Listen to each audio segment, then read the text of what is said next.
బండి సంజయ్ని పోలీసులు అక్రమంగా అరెస్టు చేయడాన్ని తీవ్రంగా ఖండిస్తున్నామని బీజేపీ మహిళా మోర్చా ఇన్ఛార్జి ఆకుల విజయ చెప్పారు. అరెస్టుకు కారణాన్ని వెల్లడించడంతో పోలీసులు విఫలమయ్యారని ఆరోపించారు. డీఎస్పీఎస్సీ పేపర్ లీకేజీ ఇష్యూని బీజేపీ ప్రశ్నిస్తున్నందుకే తమ నాయకులను అరెస్టు చేస్తున్నారని బీజేపీ మహిళా మోర్చా ఇన్ఛార్జి ఆకుల విజయతో మా ప్రతినిధి కీర్తన ఫేస్ టు ఫేస్. మొన్నటి వరకు టీఎస్పీఎస్సీ పేపర్ లీకేజ్ అయిన విషయంలో బీజేపీని తప్పుపట్టారు ప్రభుత్వం. మరి ఇప్పుడు కూడా 10th class Hindi paper leakage విషయంలో కూడా బీజేపీ హస్తం ఉందని చెప్పేసి బండి సంజయ్ని అర్ధరాత్రిని అరెస్ట్ చేశారు. మరి దీన్ని బీజేపీ సభ్యులైన విజయ్ గారు ఎలా ఖండిస్తున్నారు? దీని వెనకాల ఉన్న కథ ఏంటో తెలుసుకుందాం. నమస్తే మేడం.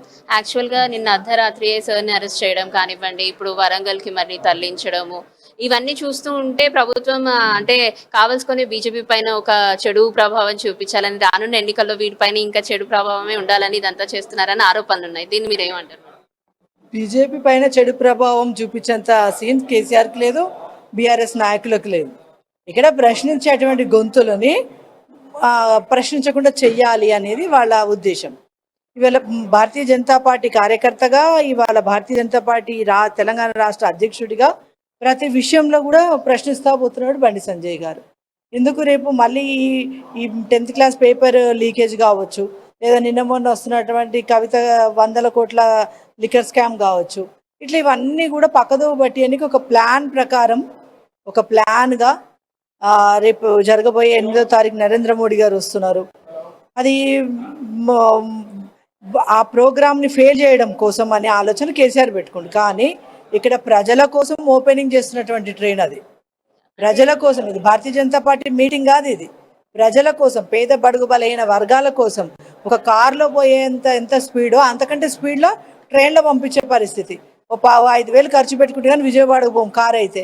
అదైతే 300 రూపాయలు 400 రూపాయలు టికెట్ తీసుకుంటే డైరెక్ట్ 4 గంటలలో విజయవాడ పోయే పరిస్థితి, తిరుపతి పోయే పరిస్థితి. ఇట్లా ఏ రకంగా చూసినా కూడా ఇవాళ ట్రైన్ ఓపెనింగ్ని ఫెయిల్ చేయాలని చెప్పేసి ఇవాళ బండి సంజయ్ గారి మీద లేనిపోని ఆరోపణలు చేస్తూ, ఇవాళ ఆయన ఒక రాష్ట్ర అధ్యక్షుడి మీదనే కేసులు పెడితే తతిమ వాళ్ళందరూ భయపడతారు అనుకుంటారు. కానీ తెలంగాణ గడ్డ మీద పుట్టినోళ్ళం కేసులకు భయపడం, ఇలాంటి ఆరోపణలకు భయపడం, చట్టం తన పని తను చేసుకుంటూ పోతుంది అనుకుంటున్నాం. కానీ ఇక్కడున్న చట్టం టీఆర్ఎస్కి తొత్తులుగా ఉన్నారు. ఇవాళ వాళ్ళు వేసుకుంటున్న టీఆర్ఎస్ చొక్కాలు వేసుకున్నట్టు పనిచేస్తున్నారే తప్ప పోలీసులు లెక్క పనిచేస్తలేరు. అది పూర్తి స్థాయిలో ప్రజలు గమనిస్తూ ఉన్నారు. వాళ్ళు ఏమనుకున్నారంటే ఇప్పుడు ఇలాంటి ఏమన్నా చేసేసి రేపు రాజకీయంగా ఏదో లబ్ధి పొందాలనుకున్నారు. కానీ లబ్ధి పొందడం దేవుడు ఎరుగు, ప్రజలు మాత్రం చీగొట్టే రోజు ఉంది.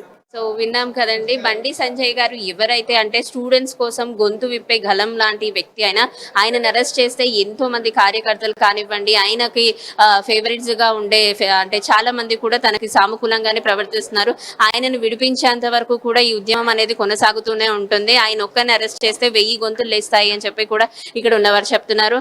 అండ్ దాంతోపాటు ఇలాంటి ఒక మెరిట్ స్టూడెంట్స్ కి అంటే వాళ్ళు ఎంతో కష్టపడి చదివిన తర్వాత ఇలాంటి పేపర్ లీకేజ్ విషయంలో వాళ్ళకి అన్యాయం జరుగుతుందని కూడా అట్లా విద్యార్థుల పట్ల గొంతులను కూడా వీళ్ళే ప్రశ్నిస్తున్నందుకే ఇవన్నీ అవుతున్నాయని చెప్పేసి బీఆర్ఎస్ పార్టీలో జరిగే అవకతవకలు ఏవైతే ఉన్నాయో అవన్నీ కూడా బయటికి రాకుండా వాటికన్నిటికీ పులి స్టాప్ పెట్టి ఇటు బీజేపీ పార్టీనే ఫోకస్ చేయాలని చెప్పి బండి సంజయ్ గారిని కానివ్వండి, లేకపోతే బీజేపీ కార్యకర్తలు కానివ్వండి తప్పుపట్టే ధోరణిలోనే ఇదంతా చేస్తున్నారు, కావాల్సుకునే చేస్తున్నారు అని చెప్పి కూడా అందరూ చెప్పడం జరిగింది. ఇది ఇప్పటి వరకు ఉన్న అప్డేట్. కెమెరామ్యాన్ శివతో కీర్తన, అమ్మా న్యూస్, హైదరాబాద్.